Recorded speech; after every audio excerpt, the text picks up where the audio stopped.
Assalamualaikum warahmatullahi wabarakatuh. Apa kabar anak-anak Indonesia yang hebat? Jumpa kembali dengan Pak Guru. Dan pada pertemuan kali ini, kita akan membahas tentang penggolongan hewan berdasarkan kepada makanannya. Apa saja makanan hewan-hewan tersebut? Dan apa pula ciri khusus dari hewan-hewan tersebut? Nah, untuk lebih jelasnya, ayo simak video ini sampai selesai.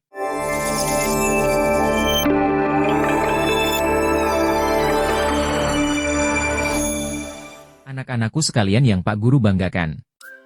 Sebagai makhluk hidup, hewan mempunyai perbedaan dalam hal sumber makanannya. Ada hewan yang memakan tumbuhan, ada pula hewan yang memakan hewan lainnya, dan ada pula hewan yang memakan tumbuhan dan juga hewan-hewan lainnya. Oleh karena perbedaan sumber makanannya tersebut, maka hewan dibedakan menjadi 3 golongan besar, yaitu herbivora, karnivora, dan omnivora. Berikut adalah penjelasan, contoh, dan ciri-ciri dari masing-masing kelompok. 1. Herbivora. Hewan herbivora adalah hewan yang hanya memakan tumbuhan. Mereka memiliki adaptasi tertentu untuk mencerna serat tumbuhan. Ciri-ciri, gigi datar dan lebar untuk menggiling tumbuhan. Sistem pencernaan yang panjang untuk mencerna selulosa. Sering memiliki fermentasi dalam perut untuk membantu pencernaan. Contoh, sapi, memiliki perut 4 bagian untuk mencerna rumput. Kuda, memiliki gigi yang sesuai untuk memotong dan menggiling tumbuhan keras. Gajah, memiliki belalai yang digunakan untuk mengambil makanan. 2. Karnivora. Hewan karnivora adalah hewan yang hanya memakan daging. Mereka memiliki adaptasi untuk berburu dan mencerna daging. Ciri-ciri, gigi tajam dan runcing untuk merobek daging. Sistem pencernaan yang lebih pendek dibandingkan herbivora, karena daging lebih mudah dicerna. Biasanya memiliki indera penciuman dan penglihatan yang tajam untuk berburu. Contoh, singa, memiliki kekuatan otot untuk mengejar dan menangkap mangsa. Elang, memiliki penglihatan yang sangat tajam untuk melihat mangsanya dari ketinggian. Serigala, berburu dalam kelompok untuk menangkap mangsa yang lebih besar. 3. Omnivora.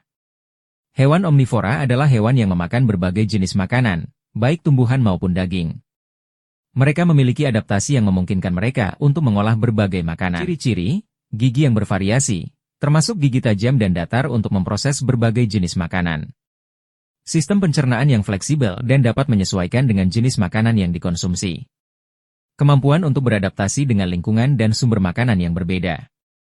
Contoh, manusia memiliki diet yang sangat beragam, termasuk sayuran, daging, dan biji-bijian. Beruang memakan buah, serangga, dan daging, tergantung pada musim dan ketersediaan makanan. Ayam memakan biji-bijian, serangga, dan bahkan sisa makanan. Anak-anakku sekalian yang Pak Guru banggakan. Dengan adanya keragaman hewan tersebut, nilai-nilai apa sajakah yang dapat kita terapkan yang sesuai dengan profil pelajar Pancasila? Nilai-nilai dalam profil pelajar Pancasila dapat dihubungkan dengan keberagaman jenis hewan berdasarkan makanannya, yang mencerminkan pentingnya saling menghargai dan memahami perbedaan, serta menjaga keseimbangan alam. Berikut ini beberapa nilai yang relevan. 1. Berkebinekaan global. Keberagaman jenis hewan dan pola makan mereka menunjukkan bahwa setiap makhluk hidup memiliki peran dan fungsi masing-masing dalam ekosistem. Dalam konteks profil pelajar Pancasila, siswa diajarkan untuk menghargai perbedaan budaya, latar belakang, maupun karakter, sama seperti bagaimana kita menghargai perbedaan di alam. Menghormati keberagaman ini membantu menciptakan keharmonisan, baik di alam maupun dalam masyarakat. 2. Gotong royong. Di alam, hewan-hewan dengan pola makan yang berbeda-beda seringkali tidak bersaing secara langsung, melainkan saling melengkapi. Ini mengajarkan siswa nilai gotong royong, di mana setiap individu atau kelompok memiliki peran masing-masing yang saling melengkapi untuk mencapai kesejahteraan bersama, seperti hubungan antara herbivora, karnivora, dan omnivora dalam menjaga keseimbangan ekosistem. 3. Mandiri. Setiap jenis hewan memiliki cara bertahan hidup dan cara mencari makanan yang berbeda-beda, sesuai dengan kebutuhan dan kemampuannya. Ini mengajarkan siswa untuk menjadi mandiri, memahami kemampuan diri sendiri, serta bertanggung jawab dalam menghadapi tantangan dan memenuhi kebutuhannya. 4. Beriman, bertakwa kepada Tuhan, dan berakhlak mulia. Keberagaman hewan di alam ini mengingatkan kita pada kebesaran ciptaan Tuhan. Siswa diharapkan untuk memiliki rasa syukur dan kesadaran akan tanggung jawab manusia dalam menjaga kelestarian lingkungan sebagai bentuk pengamalan nilai keimanan dan ketakwaan kepada Tuhan. 5. Bernalar kritis. Siswa didorong untuk berpikir kritis dalam memahami pola interaksi di alam, termasuk hubungan antara berbagai jenis hewan dan ekosistem mereka. Dengan kemampuan bernalar kritis, mereka dapat menganalisis bagaimana keseimbangan lingkungan dapat terjaga dan bagaimana intervensi manusia bisa berpengaruh pada alam. 6. Kreatif. Dalam mengamati peran dan pola makan hewan, siswa dapat belajar untuk kreatif dalam menemukan solusi untuk menjaga keberlanjutan lingkungan, misalnya dengan menciptakan sistem pertanian yang ramah lingkungan atau menyusun program konservasi yang sesuai.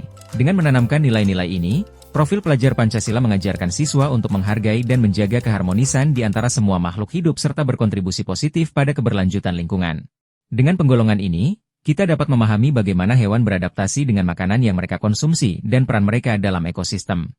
Demikianlah anak-anak pembahasan kita kali ini. Semoga dapat menambah pengetahuan dan wawasan kalian, serta dapat meningkatkan pemahaman kalian terhadap berbagai ilmu pengetahuan untuk meningkatkan prestasi belajar kalian semua. Jangan lupa untuk menyimak video-video lainnya dari Bang Nurdin di channel ini. Terima kasih. Wassalamualaikum warahmatullahi wabarakatuh.